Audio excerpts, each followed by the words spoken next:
ప్రభువైన యేసుక్రీస్తు నామమున ఈ కార్యక్రమమును వీక్షిస్తున్న మీ అందరికీ శుభములు తెలియజేస్తున్నాను. విజన్ క్యూటీ ఫెలోషిప్ వారి యేసుతో ఏకాంత సమయం ఈ క్వైట్ టైం కార్యక్రమానికి మిమ్మల్ని ప్రేమతో ఆహ్వానిస్తున్నాను. దేవుని వాక్యాన్ని అనుదినము ధ్యానించే సమయాన్ని దేవుడు మనకు దయచేస్తున్నాడు. అందును బట్టి దేవునికి వందనాలు తెలియజేస్తున్నాను. ప్రత్యేకంగా ఈ ఆదివారం మనందరం కూడా సంఘముగా దేవుని మందిరంలో కూడుకొని దేవుని ఆరాధించే విధంగా దేవుడు మనకు మరొక ఈ శుభదినాన్ని అనుగ్రహించినందుకు దేవునికి వందనాలు తెలియజేస్తున్నాను. కీర్తన గ్రంథం నుండి వాక్య ధ్యానాన్ని మనం వింటూ ఉన్నాం. ఈరోజు మన ధ్యానం కొరకై ఏర్పరచబడిన లేఖన భాగము 110వ కీర్తన. ముందుగా ఈ భాగంలో మనం మొదటి 4 వచనాలు చదువుకుందాం. ప్రభువు నా ప్రభుతో సెలవిచ్చిన వాక్కు, నేను నీ శత్రువులను నీ పాదములకు పీఠముగా చేయి వరకు నా కుడిపార్శ్వన కూర్చుండుము. యెహోవా నీ పరిపాలన దండమును సియోనులో నుండి సాగచేయుచున్నాడు. నీ శత్రుల మధ్యను నీవు పరిపాలన చేయుము. యుద్ధ సన్నాహ దినమున నీ ప్రజలు ఇష్టపూర్వకంగా వచ్చెదరు. నీ యవనస్తులలో శ్రేష్ఠులు పరిశుద్ధాలంకృతులైన మంచు వలె అరుణోదయ గర్భంలో నుండి నీ యొద్దకు వచ్చెదరు. మెల్కిసెదెకు క్రమం చొప్పున నీవు నిరంతరము యాజకుడవై ఉందువని యెహోవా ప్రమాణం చేసి ఉన్నాడు. ఆయన మాట తప్పనివాడు. ఈనాటి లేఖన భాగం ఆధారంగా మనం ఏర్పాటు చేసుకున్న అంశం ఏదనగా శక్తిగల రాజు, నిరంతర ప్రధాన యాజకుడు, king of power, priest for ever. నేటి లేఖన భాగం యొక్క సారాంశాన్ని మనం గమనించినట్లయితే, ప్రభు తన కుడివైపున కూర్చొని ఒక రాజుగా పరిపాలించమని మెస్సయ్యాకి ఆయన చెప్పినట్లుగా లేఖనంలో మనం చూస్తాం.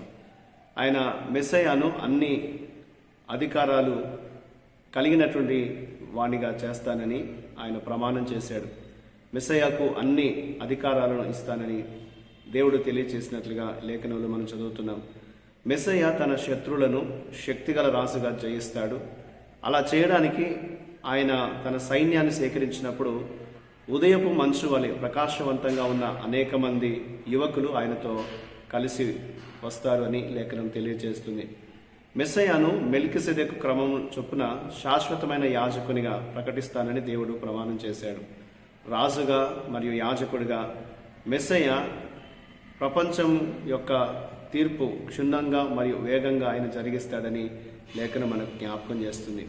కాబట్టి ఈ లేఖన భాగం ఆధారంగా దేవుడు ఏమై ఉన్నాడు అని మనం గమనించినట్లయితే, ఈ మొదటి 1 నుండి 7 వచనాల్లో ఆయన దేవుని చేత స్థాపించబడిన శక్తిగల రాజు మరియు శాశ్వతమైన యాజకుడు అని లేఖనం తెలియజేస్తుంది. యేసు ప్రభువారు ఆయన రాజుగాను నిరంతర యాజకుడుగాను ఉన్నారు. రాజుగా యేసు ఇప్పుడు లోకాన్ని, ఈ ప్రపంచాన్ని పరిపాలిస్తున్నాడు. మరి భవిష్యత్తులో ఆయన తన శత్రువులకు తీర్పు తీర్చగలడు. ఆయన నిత్య యాజకుడుగా మనం నిరంతరము దేవునితో కలిసి ఉండేలాగా దేవునికి మనకు మధ్య ఉన్నటువంటి అంతరాన్ని యేసు తగ్గించాడు. మనం అంతిమ విజయము, రక్షణ ఈ రెండు కూడా యేసులో మనం పొందగలుగుతూ ఉంటాం. మన యొక్క రక్షణ, మన యొక్క అంతిమ విజయం క్రీస్తునందు భద్రము చేయబడి ఉంది అనేది దేవుని వాక్యం మనకు తెలియజేస్తుంది.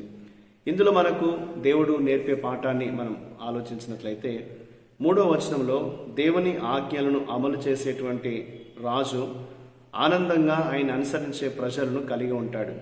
ఒక రాజు పవిత్ర యుద్ధానికి లేచినప్పుడు న్యాయాన్ని ఇష్టపడేవారు మరియు చట్టాన్ని ఇష్టపడేటువంటి వారు ఆయన ప్రజలుగా సంతోషంతో ఆయన యుద్ధకు బయలుదేరి వస్తారు అనేది లేఖనం మనకు జ్ఞాపకం చేస్తుంది.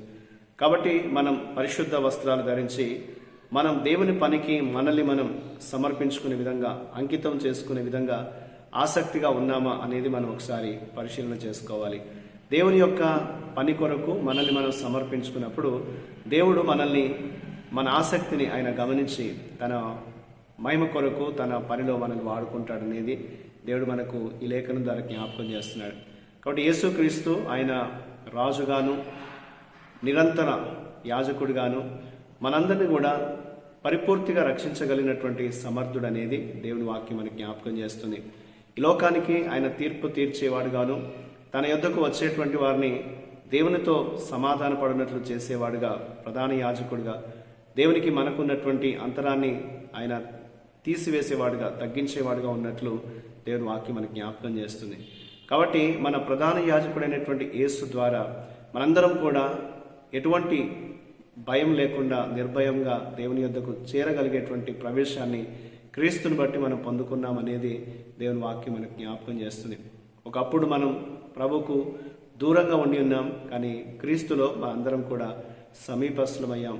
దేవుని సన్నిధిని చేరగలిగి ఆయన ఇచ్చేటువంటి కృపను అనుభవిస్తూ మనం దేవుని కొరకు అంకితమై దేవుని పని చేసేవారుగా దేవుడు మనకు భాగ్యాన్ని దయచేశాడనేది దేవుని వాక్యం మనకు జ్ఞాపకం చేస్తుంది. కాబట్టి యేసు ప్రభు శక్తి కలిగినటువంటి రాజు మరియు నిరంతర యాజకుడు, మన జీవితాల్ని ఏలుతున్నటువంటి వాడు, మన జీవితంలో మనకు అన్ని పరిస్థితుల్లో సహాయం చేయదగిన వాడు అనేది వాక్యం మనకు జ్ఞాపకం చేస్తుంది. కాబట్టి మనం ప్రభువును అనుసరిస్తూ ఆయన దగ్గర మనల్ని మనం సమర్పించుకొని దేవుని కొరకు ఒక ప్రత్యేకమైన రీతిలో మన జీవితాల్ని జీవించాలి అనేది దేవుడు మనకు ఈ లేఖనం ద్వారా జ్ఞాపకం చేస్తున్నాడు. అటువంటి కృప ప్రతిదినం దేవుడు మనకు దయచేయనట్లుగా, దేవుని కొరకు అంకితమై ప్రభు కొరకు జీవించే సహాయం దేవుడు మనకు దయచేయనట్లుగా దేవుని మనం ప్రార్థిస్తాం. మా ప్రియ పరలోకపు తండ్రి, మా ప్రభువా, మీకు వందనాలు.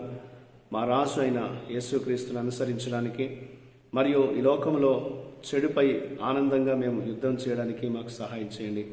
మిమ్మల్ని అనుసరించుటకు మా జీవితాన్ని నిరంతరం అంకితం చేసుకునే కృప మాకు దయచేయమని యేసుక్రీస్తు నామమున ప్రార్థిస్తున్నాను తండ్రి, ఆమేన్. ప్రియులారా, మీరు సమయం తీసుకొని ఈ యొక్క వాక్య ధ్యానం విన్నందుకు మీకు ప్రత్యేక వందనాలు. ప్రతిరోజు మీకు అందించబడుతున్న ఈ అనుదిన ధ్యానాలు మీకు దీవెనకరంగా ఉన్నట్లయితే మీ యొక్క అనుభవాన్ని మాతో పంచుకోవాలని కోరుతున్నాను. దేవుని కృప మనందరికీ ఎల్లప్పుడూ తోడై ఉండి కాపాడునుగాక.